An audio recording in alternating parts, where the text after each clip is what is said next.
Eminence Virochana, Vice Rector Phra Pandit, members of the Sangha Executive Council, and all venerable masters. It is my profound honor to join this ceremony, welcoming His Eminence Virochana Rinpoche to Mahachulalongkorn University. I must say that I am unworthy of such an honor, especially in the face of one who has displayed such wisdom and kindness beyond his years. So on behalf of Chung Monastery, I would like to offer my gratitude to the dedicated Bhikkhus of Mahachulalongkorn University, Dhammaduta College, and His Eminence Virochana Rinpoche for making this occasion possible. It is an auspicious occasion when the three great Buddhist traditions, Theravada, Mahayana, and Vajrayana, can come together in the spirit of friendship to share the Dharma. And so each of us may further the mission of purifying the minds and the hearts of sentient beings. This opportunity is also the fruit of nearly 5 years of exchange between Chung Monastery and Mahachulalongkorn University, and would not have been possible without the generous support of the esteemed Dhammaduta College. For this, you have my sincere gratitude. Today's topic is the practical management of Mahayana monasteries in Mahayana Buddhism. And at first, this topic may seem fairly straightforward. However, the practical management of monasteries in Mahayana Buddhism. The essence of this question discusses what we must do as Buddhist disciples to preserve the Dharma and establish a foundation of practice for the generations that will come afterwards to learn the Buddhist teachings. Without the monastery, how many people would be able to practice? Without someone to arrange the human and material resources that are necessary to sustain our practice, then how long can Buddhism and the Buddha Dharma remain in this world? So the management of Mahayana monasteries is a quite profound and pertinent question to the work that Mahachulalongkorn University does. Of course, I can only offer you a very limited perspective from my role as a Chinese monk. So, in order to understand how to manage a Mahayana monastery, we must first discuss what is a Mahayana monastery. What are the architectural and management and means of practice that define this monastery? And so to begin today's lecture, we first go back to about 2,000 years ago in ancient China, dynastic China, during the Eastern Han Dynasty. In the reign of Emperor Ming, about 2,000 years ago, it is said that one night this emperor, he dreamed of a golden sage who flew from the western land and soared through the sky to arrive at his imperial palace. And of course, the emperors of ancient China were great students of virtue. And so they wanted to learn virtue in order to rule their kingdom, to serve their people. And when he had this dream, he felt that it was an auspicious symbol, a golden sage flying through the sky. And so the next morning, he convened his chancellors, his officials, and asked them, "So what is the meaning of this dream? Please tell me what this dream means for my kingdom." Now, there was another person present at this meeting, and he was a historian. So even 2,000 years ago, in China, there was already a very long history spanning thousands of years. And each dynasty kept meticulous records of each and everything that happened in the court. And so this historian was an expert on these records. And so he told the king, according to the records of the Western Zhou dynasty, which was more than 1,000 years ago from that time, an enlightened sage appeared in the Western lands. And of course, this referred to the Buddha, Shakyamuni Buddha, who achieved enlightenment in India. Now, in China, India was referred to as the Western land. And during that time, it was foretold, there was a prophecy, that his teachings would reach the Middle Kingdom of China during your reign. And so the emperor, when he heard this, he was overjoyed, and he dispatched 2 envoys to travel all the way to India in order to invite the teachings back to his kingdom so that they may learn and study them. At this time, there was no Buddhism in China. But as chance would have it, or as we say in Buddhism, as causes and conditions would have it, the envoy, a scholar called Cai Ying, and his disciple, Xingzhen, they encountered 2 Indian masters along the way, on the road. And so they didn't even make it to India. And these 2 masters, as you see in the picture, were enlightened sages.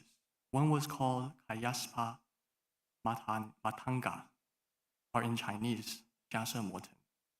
And the second, Dhammaratana, Dufalan. And these 2 Indian sages have a special place in Chinese history because they were carrying with them the Buddhist sutras.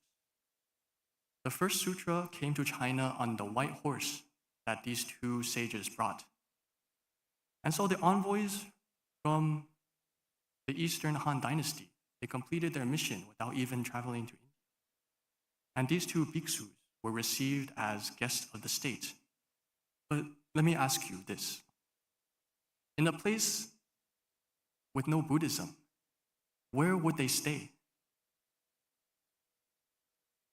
There was no such thing as a monastery.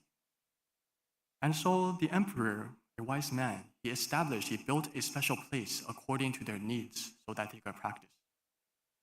And the first monastery was called White Horse Monastery in China, in honor of the white horse that brought the first Buddhist sutra to China. And coincidentally, this sutra is also the first one that we have to learn in the Buddhist Institute at Chung. It's called the Sutra of 42 Chapters. And it was translated here at White Horse Monastery. And so the emperor, he was pleased with their arrival. He was able to learn the Dharma. And he established a place of practice in their honor. As another sign of respect, he also assigned a Chinese character to designate the monastery. And this character is called Si. So Chengtai Chan Monastery, when you translate to Chinese, is Zongtai, Chengtai, Chan, Chan, and monastery is Si. The word Si originally referred to a government office or ministry. But as a sign of respect, the emperor decreed that all monasteries from then on would be called Si, and this character continues to be used in China to this day. So from that time on, as the Chinese understanding of Buddha Dharma began to deepen, so you must know that when the Dharma was being taught in China, there was a period of cultural exchange. In fact, in the early stages of Chinese Buddhism, there was something called He Yi, Bo Jiao, which is where Chinese scholars would use existing religious concepts in order to understand Buddhist teachings. And very gradually, this process of cultural exchange developed into what we know today as the Mahayana school, which is the form of Buddhism predominantly practiced in ancient China. But as the Chinese understanding of what comprises a monastery began to deepen, then also the principles of monastic management began to take shape. And that is what we will be talking about today, is how are the principles of management related to the form of Buddhism that is practiced in China, as well as how it was developed. So from this picture, you can see a quintessential, a very commonly seen design for the Chinese monastery. And the reason why monasteries look like this in China is because many concepts which are derived from India and Buddhist teachings were adapted in order to harmonize with the spiritual needs of the Chinese people, the local culture, and the environment. And of course, monastery design and management were no exception. Let me give you an example. You might have heard of the term Sangha. You must forgive my pronunciation. But in Sangha, in the Sanskrit, it originally referred to a place where the Sangha dwells, like the home for the Sangha. And it didn't necessarily refer to a collection of buildings. It could have been a forest, a grove, a mountain. But as the Chinese understanding of Buddhism began to adapt to local customs and cultures, a Sangha was then understood to include at least 7 buildings in what was called the 7-hall monastery complex. The Qi Tan Qie Lan, or the 7-hall monastery complex. Now, these 7 structures have very much in common with Thai Buddhism.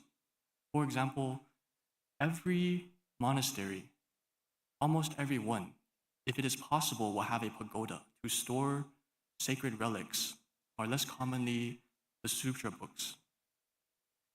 This is the pagoda in Chung Monastery. I'm happy to share with you today, because it is unique in one respect, in that it is one of the only pagodas that is built indoors. So in Chung there is still a pagoda, but it is indoors. In the traditional layout, oftentimes the pagoda would be the center of monastic life, as you can see from this picture. Now, the second building would be a Dharma lecture hall, or in our tradition, we call it a Chan hall. And this is the place where you find the Buddha altar, and we hold assemblies and formal occasions, celebrations, or for ritual. Oftentimes in Chinese temple, you have either a threefold arrangement of Buddhas or a single Buddha. So as you can see, in the Buddha hall at our monastery, there are 3 Buddhas on the altar. And this is a common motif in Chinese Buddhist art. So the second building is a Buddha hall. And also sometimes a monastery will include a lecture hall, like the one we're sitting in right now, for masters to come and teach the Dharma. There are also bell towers, sutra repositories, and living quarters for the Sangha. So this is a picture of Chung Chan Monastery. And if you look to the left and the right, where you see the small holes on the either side of the center axis, those are the Sangha dormitories. And the reason why they are designed this way is to evoke the tradition of Buddhist practitioners living in cave grottos in ancient India. And so these are the living quarters for the Sangha. And finally, there is a dining hall, also called the 5 Contemplation Hall. Now, the design of Chinese monasteries was deeply influenced by the imperial court, because in ancient China, oftentimes monasteries would be built under commission by the emperor. And so the Sangha adapted many styles of imperial design to suit Buddhist practice. For example, most Chinese monasteries will be built along a north to south axis. And from this picture here, you might see that the main entrance is facing to the south. So one way you can determine whether a monastery is Buddhist or not in the Chinese tradition is the way it is oriented. And also, the layout would be symmetrical. And this is very important in Buddhist architecture. So the monastery's layout is symmetrical. Now here's a better picture of monastic life. And from it, you can see other aspects of imperial design, for example, the curved roofs and the multi-layered stairs. So all of these are very distinctive Chinese architectural features. For example, it is said that in China, when you build a bridge between point A and point B, it has to turn at least 3 times for the aesthetic appeal. And so all of these design features you can also see in Buddhist monasteries. Now, this following excerpt comes from the journal of a pilgrim who traveled to one of the 4 sacred mountains of China called Mount Wutai. And the Mount Wutai is associated with one of the bodhisattvas in Mahayana practice called Manjusri. And he stayed at a monastery called Foguang. So in his journal, he says, on the night of the 27th day, the 5th lunar month, I witnessed at this monastery luminous lanterns in a cloud form flying in the dark sky 18 times. So this is an auspicious symbol as recorded in his journal. And sometimes at monasteries, you see these signs when you hold Dharma ceremonies or big events, and we take it as a sign of confidence in the practice. So meanwhile, I also worshipped at the main Buddha hall with a 7-bay facade containing a Buddha triad in the middle, flanked by Bodhisattva Manjusri and Bodhisattva Samantabhadra. So at the Maitreya Pavilion, a 3-story building with a 7-bay facade, I venerated 72 worthies, 10,000 bodhisattvas, and 16 arhats. And of course, these are referring to artistic pieces, depictions of Buddhist sages and practitioners. And from this journal, we can get a sense of how deeply the Buddhist monastery has influenced Chinese culture and art. In fact, without Buddhism, Chinese culture would be a lot less diverse than it is today. So there were also the relics pagoda of monk Jietuo and another one for Suo Zigu. They were considered to have been reincarnations of bodhisattvas. The grand building, A Constant Abiding, had a 5-bay facade. Its upper story was used as a sutra repository, and the lower section as living quarters for the assembly, daily lodging for more than 500 people. So even in ancient times, monasteries could be very large in scale, often with 500 or 1,000 monastics staying in the monastery. And so, of course, the monastery layout could be adjusted in order to accommodate the needs of the Sangha. So in this case, there were many other rooms, corridor halls, various structures, and cloisters. There are simply too many to count every meritorious devotion and ritual taking place inside the monastery. And I am sure that in Thailand, there is also a very rich tradition of monastery design and management, and one that I am very curious of and hope to have the opportunity to learn more in the future. Now, I would like to share with you a video which would maybe give you a sense of how the traditions at the monastery shape the rhythm and the pace of everyday life and practice.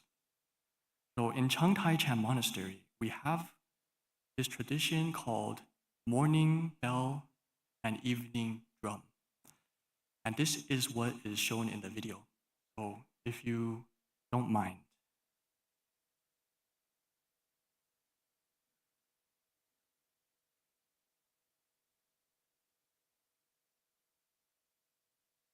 I think there is no sound right now, so let me explain what is going on. Every morning at 3:45 a.m., a monk will strike the board to wake the Sangha.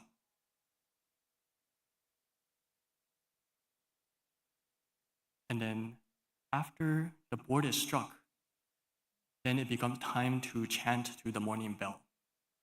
So the morning bell is a sign that the day is about to begin. What we see here is a student monk who is assigned to do the morning bell chanting. And he will strike the bell 108 times to represent the 108 vows that a bodhisattva should make as part of his practice.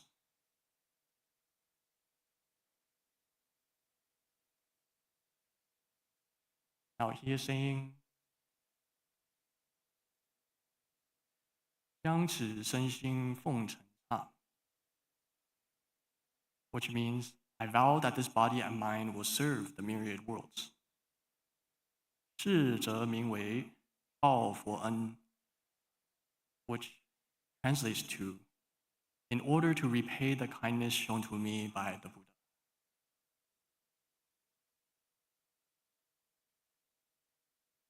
And then he will hit the bell, so it goes kwang.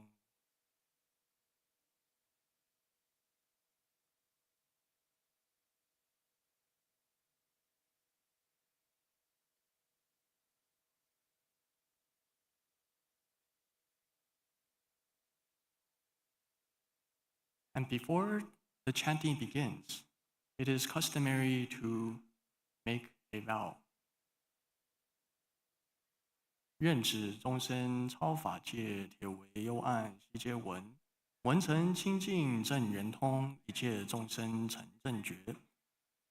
Which means that I vow that the sound of this bell will travel across the thousandfold worlds. And so all sentient beings can hear this bell and realize the nature of their mind to awaken to the enlightenment of the Buddha.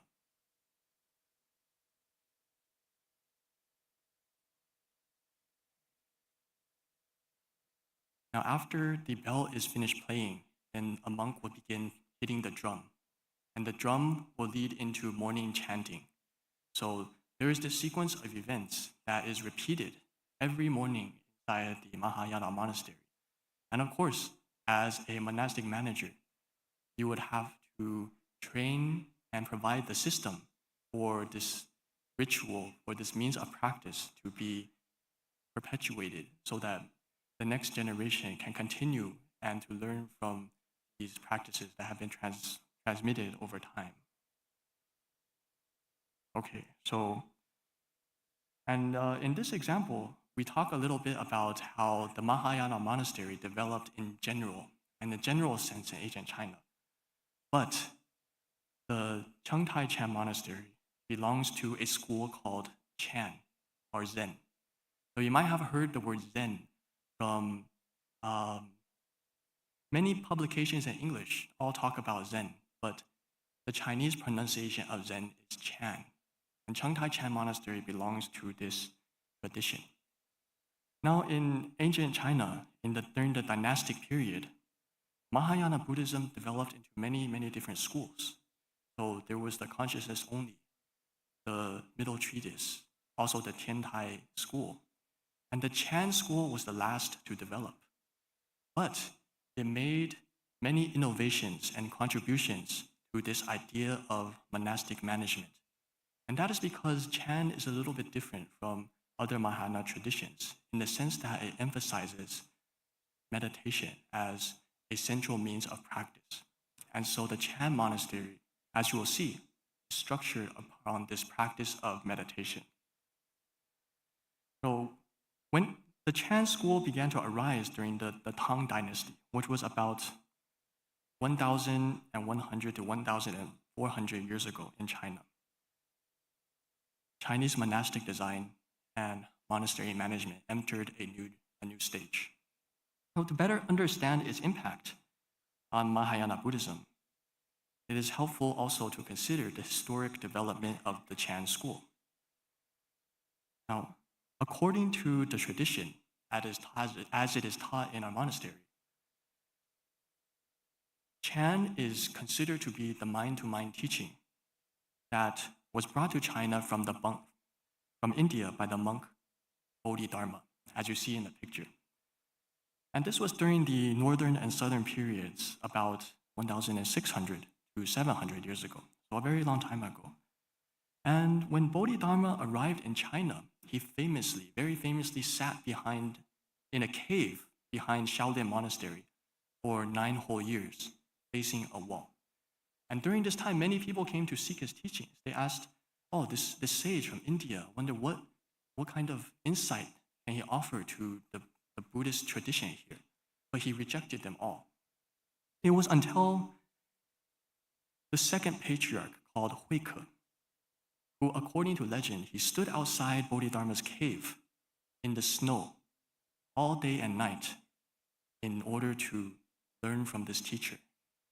And Bodhidharma still did not accept him until this monk, Huike, he cut off his own arm in order to show his sincerity. And at this point, Bodhidharma said, so this person, he's a real seeker.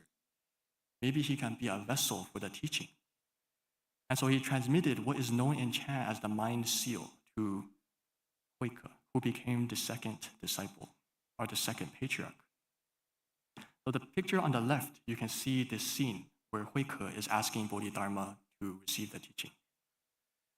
Now, during the early years of Chan, this teaching was transmitted from person to person in a single lineage. So at any time, there were only one person who understood the Chan teaching. And this period was called the single line transmission. So why do I mention this? What does it have to do with monastery management? Because during the early days of the Chan school, there was no need for a specific place, a dedicated place for the Chan Sangha. There were no Chan monks, only one. This changed when it reached the Tang Dynasty and the transmission reached the sixth patriarch called Huineng. And Huineng in Chinese Zen is the most influential teacher because he changed the tradition of single line transmission and began transmitting the right to teach to anybody who genuinely realized the nature of mind and the essence of Buddha Dharma, initiating what is called the period of mass transmission. So what was once a single line turned into many different branches of practice. And there are 5 schools or 5 houses of Chan that developed during this time, called Lingji, Caodong, Fayan, Guiyang, and Yunmen.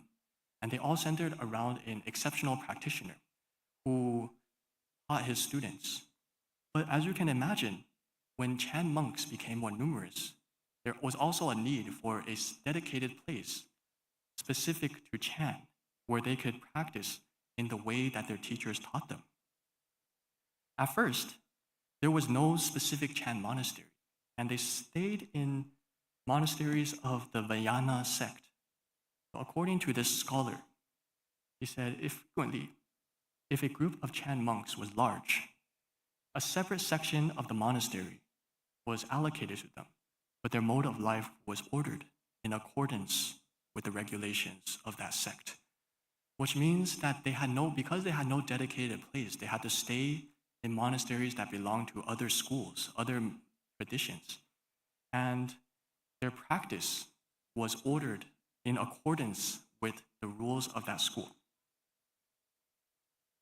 But because these settings would often be older institutions, it was difficult for these Chan monks to settle down and to carry out their meditation practice. This began to change again when the need for a distinct Chan monastery was recognized, and it was realized through the efforts of 2 masters, one called Master Mazu Daoyi and the other called Baizang Huaihai. It is said that Mazu Daoyi was the first to establish a specific monastery, a dedicated monastery for Zen practice. But even though you have a place, if people are not clear about the rules of the practice, then you will have many different forms of practice belonging to the same school. For example, in the early years, there were no specific rules for how people could give a Dharma talk. What was the ritual that you would need to perform before you invite a monk to teach the Dharma? And every Chan monastery did it a different way. And so the second monk, the black and white picture you see on the screen, called Bai Zhang Huaihai, established a set of rules and regulations specific to Chan monasteries. And these two things combined together mark the emergence of a Chan institution in China, one with its own system of practice called the Chongling Monastery, or the Forest Monastery.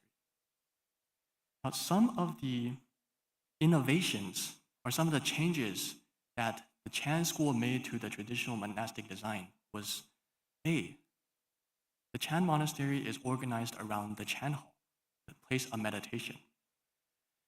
So under the Chongling system, there were basically 4 main halls inside the monastery: the meditation hall, the guest hall, the storehouse, and the robe and roll quarters, which refer to the abbot's administrative office. And the meditation hall would be where the monks lived and practiced. So if you can see, it might be hard to see from this picture, but so along the walls there are what's called meditation stools. And behind the stools will be a space for Chan practitioners to lay their bedding every night. So they would live inside the meditation hall. That would be the center of their life. The importance of the Chan hall to the Chan monastery can be seen from a story about the Grand Master, our teacher, called Grandmaster Wei. Now, when he was designing Chengtai Chan Monastery, he found an architect called Architect Li Zuyuan, who designed Taipei 101. So while he was an extremely accomplished architect, very skillful, but he never designed a religious building before. So he was confused. How do I start? What should I do? And the Grand Master responded, when you build a Chan monastery, start with the Chan hall. So through the single word, you can see how important the Chan hall was to the practice.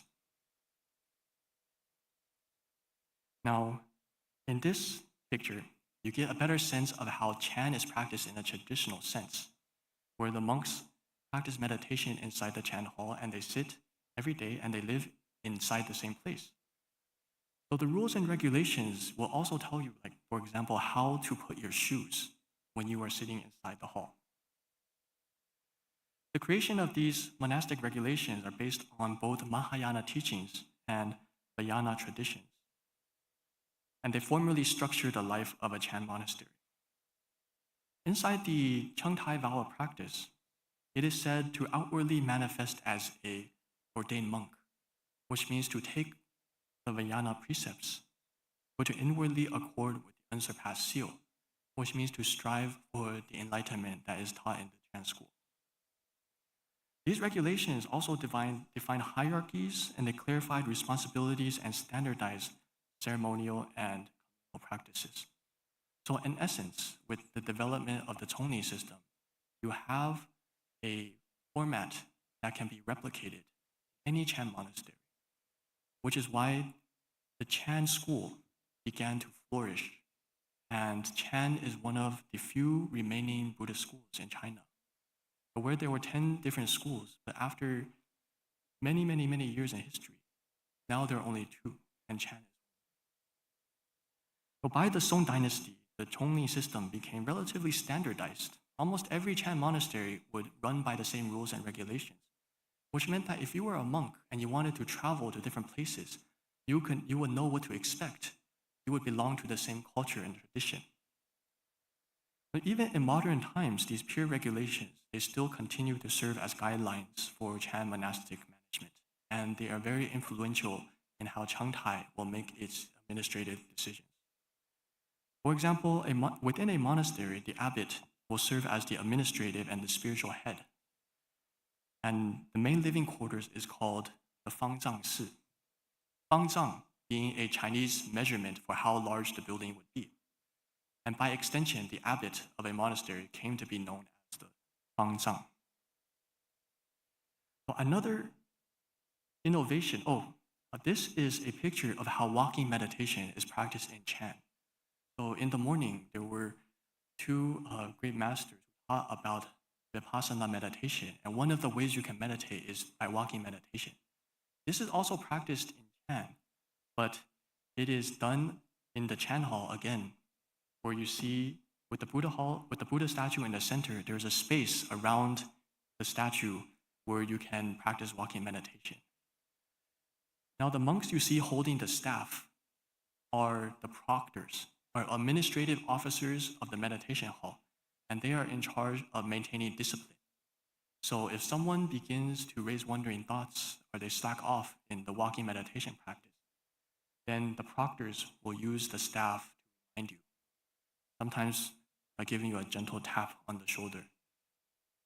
But this is another way that Chan practice influenced the design of the monastery. Now, there was also another important innovation that the Chan school made, one which may seem a little controversial in the Thai tradition, because in the process of adapting to Chinese culture, at first, the Buddhist monastics still relied on alms begging. But as time went on, they began to understand the need for self-sufficiency.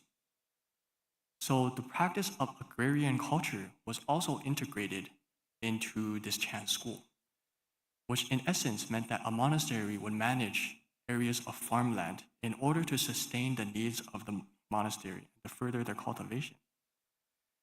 So what you see in this picture is the Chan system of agricultural practice, or working practice.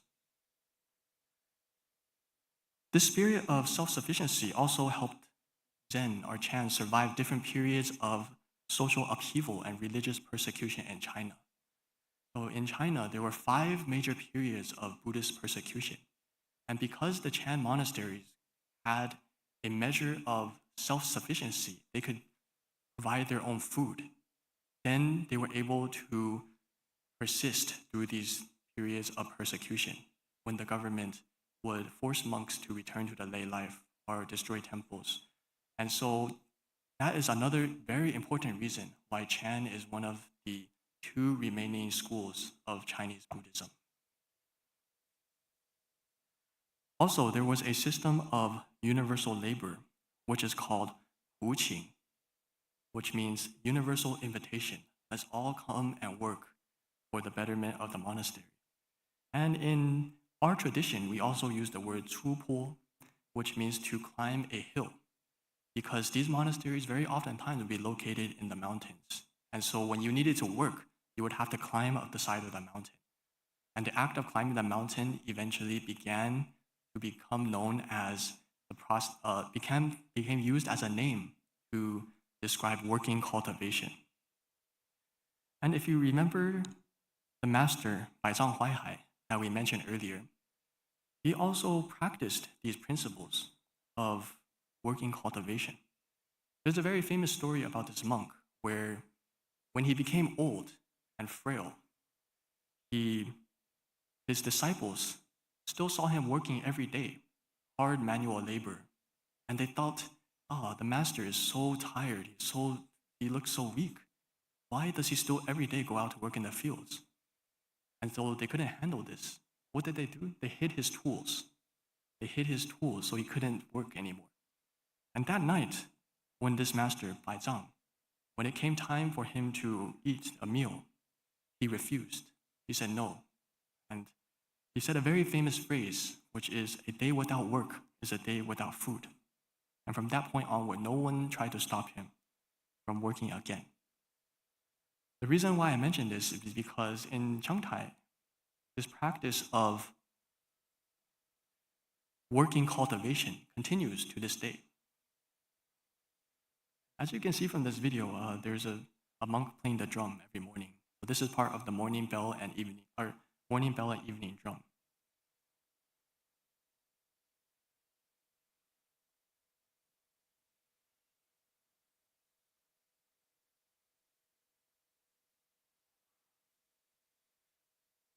A monk will be assigned a variety of different tasks.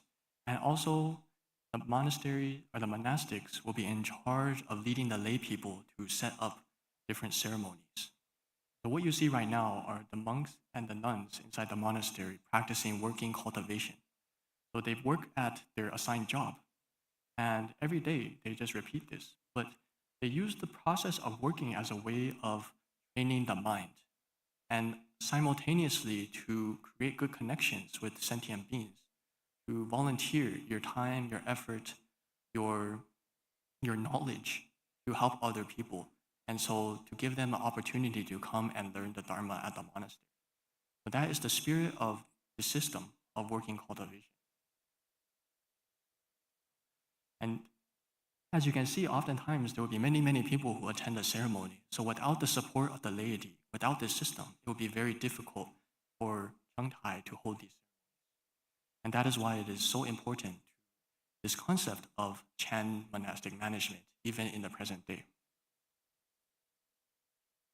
So in addition to the abbot and executive monastics, there are also many specialized roles inside this monastery. Each of them are responsible for specific tasks. For example, you have a kitchen head, a vegetable head, fire keeper, water steward, dish steward, bell keeper, drum keeper, all different types of roles. When our teacher was a newly ordained monk, he served as the acolyte for the Buddha hall. And every morning, the acolyte has to wake up before all the other monks and nuns to set up the hall for morning service. So inside the Chinese tradition, a Buddha hall must have two things. One is called lamps, the other is incense. So before any service, before the Buddha hall is considered to be official, it has to have not only the statues of the enlightened ones, but also lamps and incense. And so lamp and incense became a name for the acolyte, the lamp incense master, the one who is the administrative officer in charge of the Buddha hall. And that is one of the traditions that developed in this monastic system. So the groups are often hierarchical, which means that there is an executive level, managerial level, and also team leaders. So there are generally 3 different levels in monastic management, and this will become important later. So while this is true for large monasteries, small monasteries often have to adapt and would combine roles. So it doesn't necessarily have to have a very detailed division of labor, but the system can be adapted to suit the needs of big and small monasteries. By the time of the Song Dynasty, the construction and organization of the Chan Tongli monasteries became increasingly complete, and it became standard for Chan practitioners to live communally, and oftentimes, prominent monasteries would have over 1,000 monastics. Now, finally, we return to modern times. So what does all of this have to do with modern monastic management? And in your work as Dhammaduta Bhikkhus, in your role as messengers of the Dharma, I am sure that in the future this is something you will have to ask yourself. But as Buddhism enters the 21st century, we have technology, AI, and communication is easier than ever. There's more potential to share the Dharma with a greater audience than ever before. So how do we adapt these traditional systems in order to meet the needs of modern times, while still fulfilling our mission of making Buddhism accessible for all people, of creating good connections with sentient beings, of promoting more peace and tolerance in the world? In other words, the central question at the heart of monastic management is that how can we, through the monastic system that provides a foundation for your cultivation, transform worldly blessings, human and material resources, into spiritual merit? Now, our teacher, Grandmaster Weidre, once taught us that once a monastery has been established, it must make good use of the wisdom and strength of collective effort, which means that monastery management at its heart is a team effort involving all different levels of monks and nuns, from managerial executive to team leaders. By coordinating these resources to spread the Dharma and benefit sentient beings, by working together in harmony and unity, then the vision of a universal Dharma, universal transmission, can truly be realized. And to guide our Sangha in teaching the Dharma, the Grand Master proposed these 6 key principles for the development of the modern Chan monastery. And they are the 6 that you see on the screen before you. So the first is called division of labor and cooperation. In its daily operations, Chung Chan Monastery is divided into 3 major branches. There is the monastic administration, which is the Changzu, or the Sangha, which resides in the main monastery. And they are the governing body of Chung Tai. So it is responsible for coordinating Dharma affairs, so holding ceremonies, regulating how Dharma classes are taught, and educating the Sangha and overseeing all monastic matters. The second branch is called meditation centers. And meditation centers, like Great Buddha Monastery in Bangkok, are dedicated to teaching the laity or the public and to bring the wholesome influence of Buddhism into local communities. Each center is normally headed by an abbot or abbess, and they operate very much independently from the main monastery, under the guidance of, but still independently from the main monastery. And their mission is to guide practice, to teach the Dharma, and support lay practitioners. Chung Tai Chan Monastery also provides retreat houses for senior monastics who wish to deepen personal cultivation. In our system, once your Sangha age reaches 20 years, you can apply for 2 months of secluded practice every year. And the monastery will provide a retreat house and also food, daily necessities, and to ensure the safety and the well-being of those in retreat. And that is to say that every person, every department within the Sangha has its own duties and responsibilities, clearly defined goals.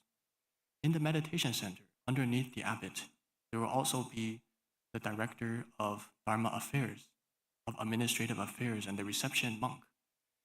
And in addition to the monastic branch, meditation center includes Dharma supporters who contribute time, money, and effort to the running of this monastery. So, since every person has clearly defined goals, this division of labor is really in the spirit of cooperation. So only by viewing matters from the perspective of the entire community can true success be achieved. In the case of Chung Tai, the monastery and its meditation centers are mutually interdependent. Without Chung Tai, there would be no meditation centers, and without the meditation centers, there would be no Chung Tai. So the first principle is clear division of labor and cooperation. The second is the clear division of responsibility. Responsibilities should be carried out according to one's role and level within the organization. For example, an abbot has the matters that he is responsible for. For example, he will lead the Dharma ceremony. He will teach the classes and set the overall direction of the meditation center, the monastery. But underneath the abbots, the executive directors, reception masters, they each fulfill the duties appropriate to their positions. For example, in coming to Bangkok, our department within the main monastery would have to contact our affiliate branch and to set up a time to come and to have a place to stay. And this is all within the responsibility of the reception monk. In this way, every Dharma master and member of the team has an essential place within the community. So the emphasis is on that every member, every Sangha member can feel useful, has a place to contribute their skills and their knowledge, and to feel part of this community. And so the principle of monastic management, in this case, is built on this idea of cooperation and community, where everybody can contribute. In this way, the organization can develop steadily without depending on any single individual. The third is called full delegation of authority. And to truly implement the first two principles, the full delegation of authority is essential. And at the heart of this principle is this notion of trust. So I think coming here today, even though I think I am very much unworthy of providing this talk to the Dhammaduta Bhikkhus and your Eminence, but I think that the monastery was still willing to give me an opportunity. And for this, I am very thankful. And also I can reflect on this third principle, that in order to delegate authority, then you must trust the people next to you, the Sangha members, your Dharma brothers, and to believe that only by working together, only when we trust each other, we have an opportunity to become a powerful force for this Dharma, to spread the Dharma in the world. And I can also see this principle reflected in the relationship between Mahachulalongkornrajavidyalaya University and Chung Monastery over these 5 years, where two different traditions come together in cultural exchange and the spirit of friendship so that we can learn from each other in order to better ourselves and to further our mission of purifying the minds and the hearts of sentient beings. The fourth is called flexible coordination and management. And this is to say that if individuals are unable to view matters from the perspective of the whole organization, which is to say that in every decision that you make, the first consideration is not yourself as an individual, but the Sangha, the monastery as a whole. Only with this spirit can we achieve collective goals. Therefore, this coordination and management are essential. When problems arise, we must not stand by and wait, but instead address them promptly and decisively. One of the ways that monks are trained in this principle in Changtai is that even student monks have to come out and participate in planning large-scale Dharma ceremonies. And when they are responsible for a ceremony, they are given full responsibility. So how they arrange the seats, who comes, which path they will follow in order to attend, where they will park, the food that they will eat, all of these details will be the responsibility of student monks. And so they teach through this way, through this method of teaching, you really imbue a spirit of coordination and management to teach them to see themselves not only as an individual, but as members of a community, and to put the needs of the community before their own individual needs. The fifth is called advance with the times, which means continually and progressing and developing in step with changing conditions.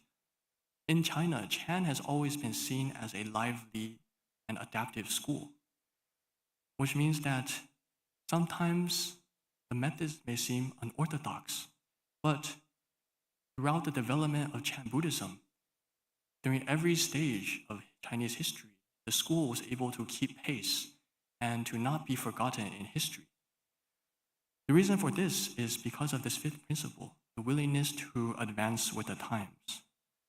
When society has evolved from agriculture to industry and now into the AI and computer age, the question that we must answer is how do we make use of technology, computers, language trainings, and all of these tools available to us now, but in order to create the wholesome influence of Dharma in communities around the world.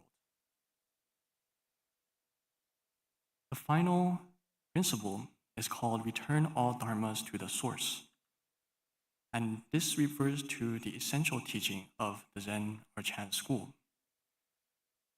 Even though that propagating the Dharma and benefiting sentient beings is the fundamental responsibility of the Sangha, but at the same time, in the process of carrying out this mission, it must be done so with no attachment, with purity of mind, which is to say that all the outward practices must eventually return to your internal practice, to purifying your own mind and to continuing along the path as a practitioner yourself.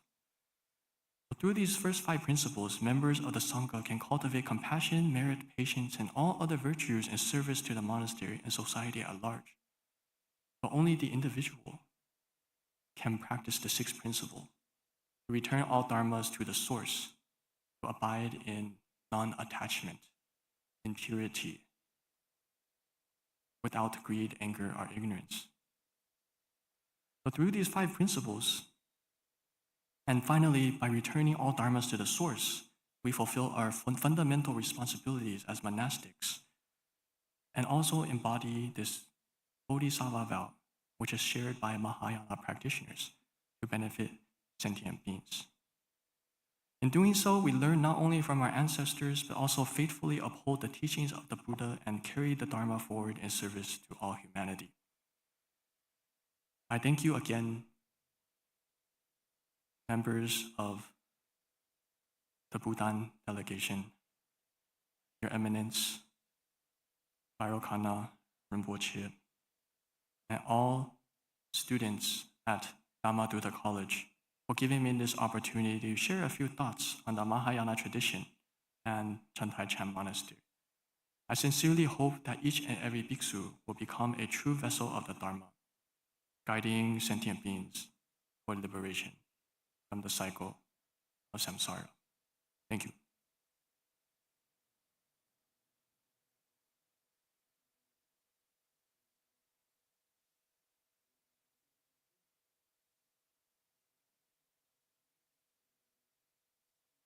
Appreciate and thanks Most Venerable Master Xingzhen, Dhamma Instructor, Chung Buddhist Institute for Monks from Chung Shan Monastery, Republic of China, for presenting such a wonderful speech on practical management of Buddhist monastery in Mahayana Buddhism.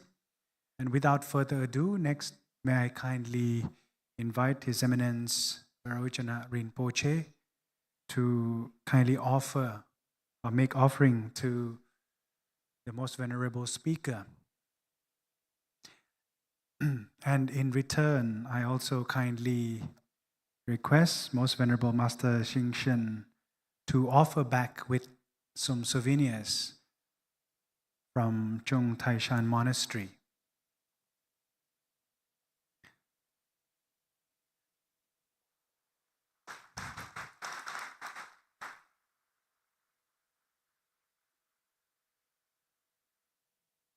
And next, may I also call upon Most Venerable Prakru Suttaratana Bandit, the Director of the Dhammaduta College, to also offer a souvenir from MCU.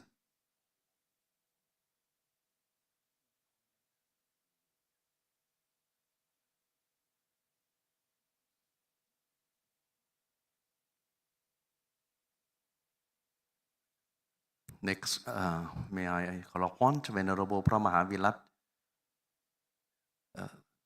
representative of the student of Dhammaduta College, certificate in Vipassana Meditation International Program, to present the gift to the Most Venerable Xingzhen from the Chung Shan Monastery.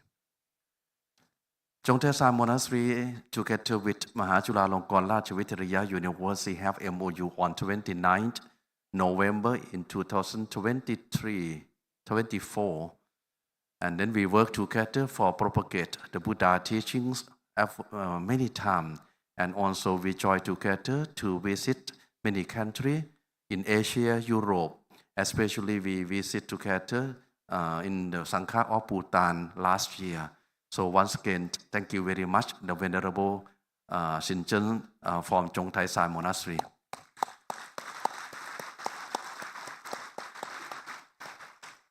So now we have a good opportunity to have the good knowledge and precious knowledge, wisdom delivered by the Most Venerable from the Sangha of Thailand. He achieved the Pali highest level 9 from Pali studies headquarters Ministry of Education in Thailand. The Most Venerable completed his study PhD in linguistics from Delhi University, Republic of India, and he is appointed as the Vice Rector for Student Affairs of Mahachulalongkornrajavidyalaya University.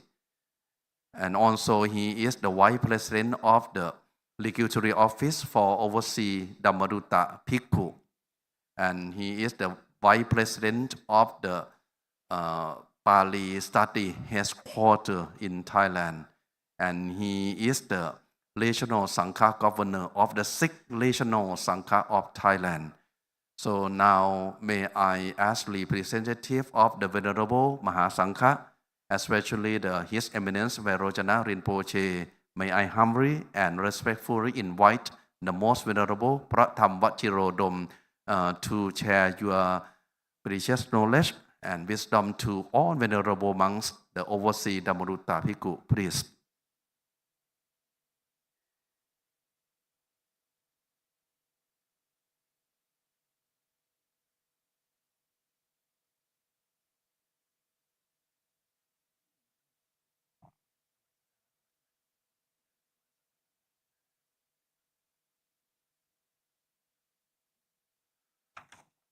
So he will be today's final speaker in this intensive special lectures from Mahathera and executives of MCU.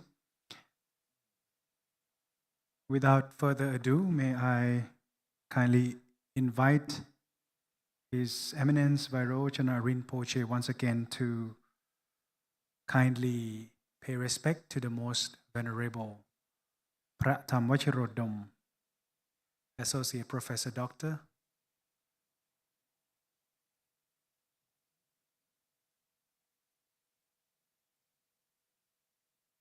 Thank you very much.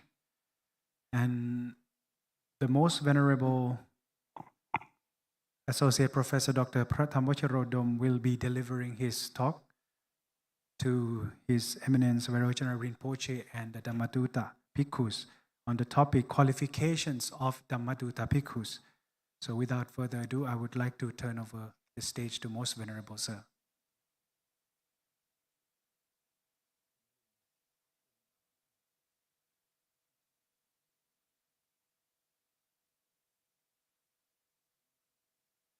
May I pay my respect to His Eminence Virochana Rinpoche from Bhutan,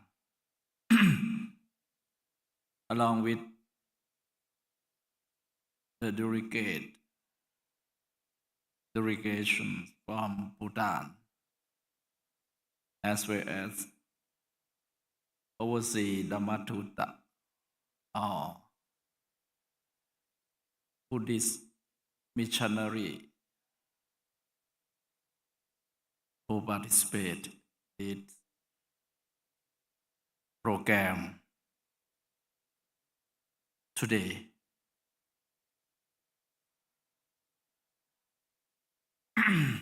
For my session, I would like to divide into two parts. The first one is going to talk about the history of Buddhism in Thailand. Apart from this one, I would like to talk about the qualifications or the quality of Dhammaduta Bhikkhu or Buddhist missionary going overseas, going abroad.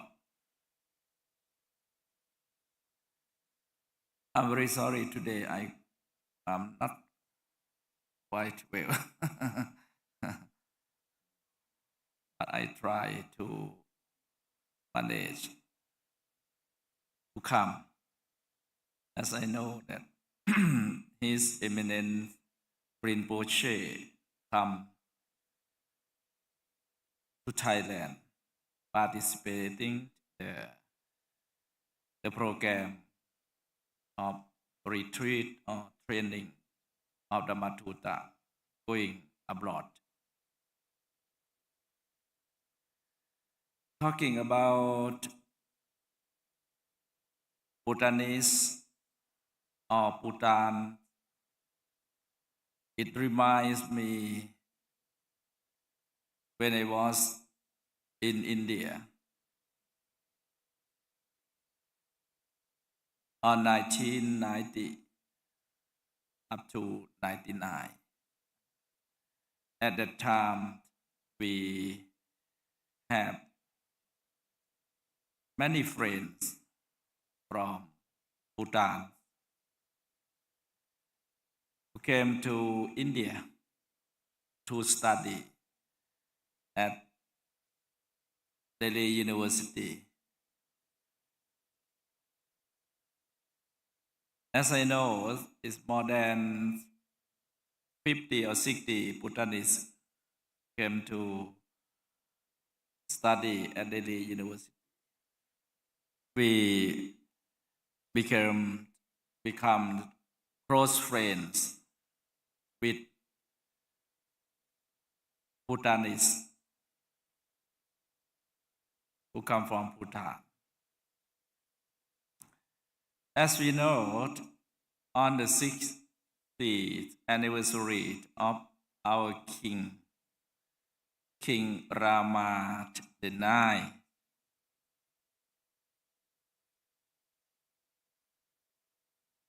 the Crown Prince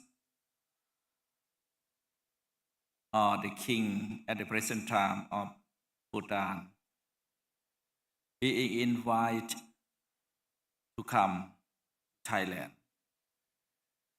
to join and celebrate the 60th anniversary of our King of Thailand. At that time, it was very, very famous, very popular among Thai people. From that time, Bhutan or Bhutanese are very well known among Thai people. Many Thai people go to Bhutan to visit this country. For me, I have a chance to visit Bhutan just only one time. We accompany with the secretary of the Supreme Sangha Council, and also we have good chance to visit the palace of His Eminence Rinpoche, Virochana Rinpoche. That's why it's no doubt for us that we have close relationship with Bhutan or Bhutanese. Talking in terms of Buddhism, we are sons of the Buddha. Even we are different from talking in terms of the sect or Nikaya of Buddhism, we are different. But the ultimate goal of Buddhism, we go to the same goal. We try to reach the same goal mentioned by the Lord Buddha, that is Nibbana.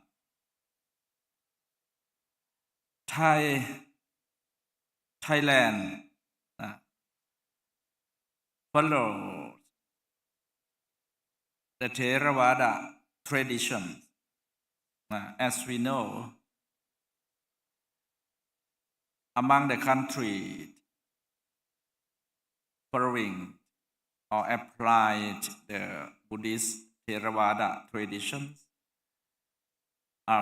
include Thailand, Laos, Cambodia, Myanmar, and Sri Lanka.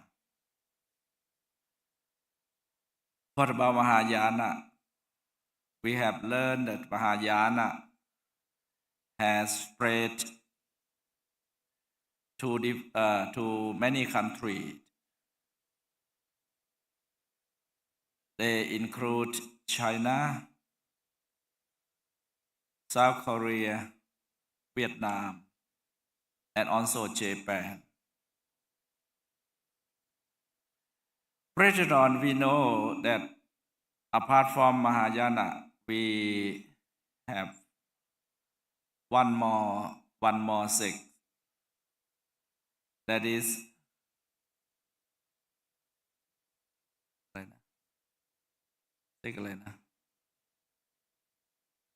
the third sect of Buddhism. Vajrayana. I forgot. Vajrayana. Many Tibetan or Bhutanese, most of them are influenced by Vajrayana tradition. Vajrayana. That's why today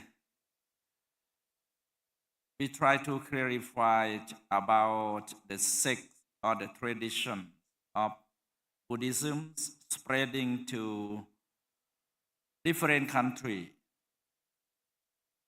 Where Theravada tradition, Mahayana, as well as Vajrayana.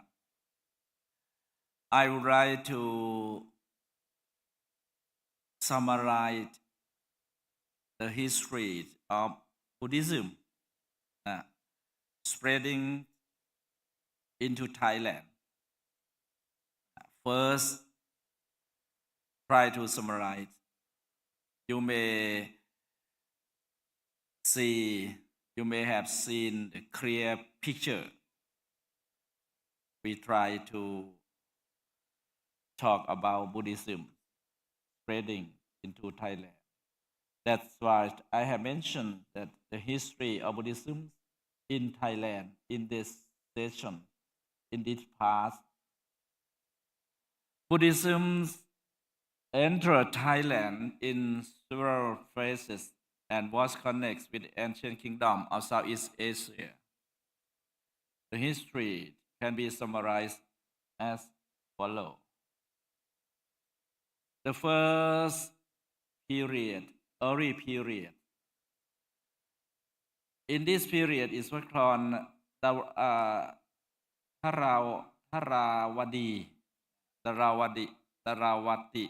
era. Dharawati era, Dhawarawadi. Early period, Dharawati era, around the 6th to 11th century CD. If you want to know about Buddhist era, how do we do? You just said 6 plus 543. 6 plus 543. Or 11 plus 543. It's become Buddhist era. Theravada Buddhism from India spread into the land of Suvarnabhumi, Suvarnabhumi, through merchants and monks. As we know that Sona Uttara, who came to this land, this place, in this area. An important center was Tharawadi.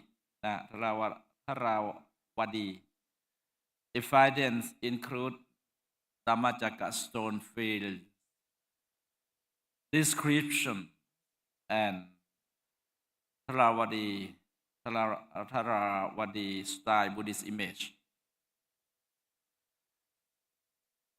The land or the golden land, which is called Suvarnabhumi, it names many provinces of Thailand, such as Kanchanaburi, Ang Thong, Suphanburi. It is a golden land. We believe that the Buddhism spread to this area first. How do we know like that? Because we have the evidence that is Dhammachakka stone field has been found at Nakhon Pathom province.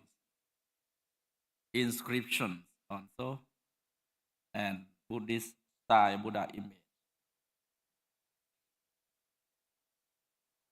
The second step of the spreading of Buddhism into Thailand, or the Buddhism at that time, be influenced by Mahayana or Khmer influence. In this phase, in this area, is around 11 to 13th century CD. As I have mentioned, that if you want to know about BC, Puttha Sakarat, how do we know? You just set the CD, Christ era, plus 543. Then it become Buddhist era.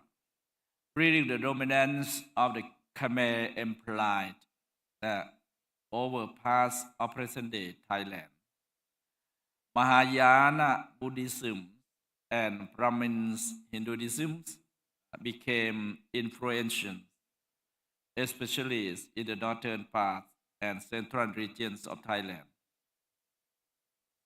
This is also the history of Buddhism in Thailand. During the CE 11 and 13th century, Thai people follow Buddhism with Mahayana tradition. And first step, Buddhism with the traditions, which is called Langkawong, Langkawangsa, the foundation of Thai Buddhism. We may say that the foundations of Thai Buddhism start from this period. Means Langkawangsa Theravada. The foundation of Thai Buddhism from the 13th century onwards. Theravada Buddhism from Sri Lanka spread into the Sukhothai kingdom during the reign of King Ram Khamhaeng, great Maharaj, and became the principal religion of the Thai state from now on up to the present day. Temples were built, the monkhood was supported, and Buddhist principles were applied to the governance. It means they adapt Buddha's teaching applied to governance. This is the history. Come back to Ayutthaya, to Ratanakosin period. Buddhism continued to receive royal patronage from the Thai king, in every era, like Satavat being patronated from Thai king. The religions, Buddhist religions, especially from the king Puttayot Phra Chulalok, who restored the Tipitaka.